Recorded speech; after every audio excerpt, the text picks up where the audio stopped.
The way we find that moment of connection is we engage in conversation and we look for one moment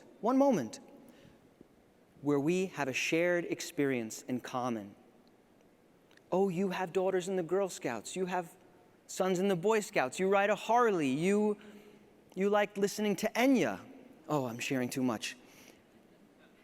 We share a little bit. Guess what happens? It gives the other person permission to share a little bit more, doesn't it?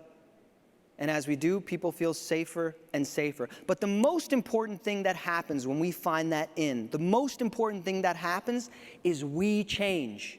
And we now have the other person's best interest in mind. We want to serve them. We're drawn to serve them. We're naturally inspired to serve them because we are leading with empathy. Then they can begin to trust us.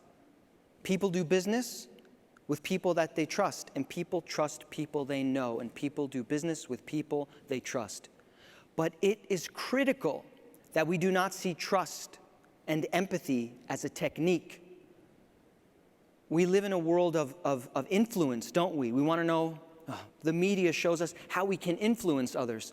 Please don't try to influence me. Nothing is more boring in the world. If you want to inspire me, that's wonderful. But I was never inspired by somebody that was trying to inspire me. I was inspired because of the life they were living. Does that make sense?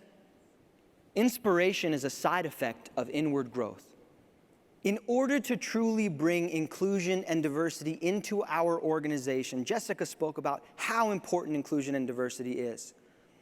In order to bring inclusion and diversity into our organization, we must lead with empathy. It must begin in our hearts.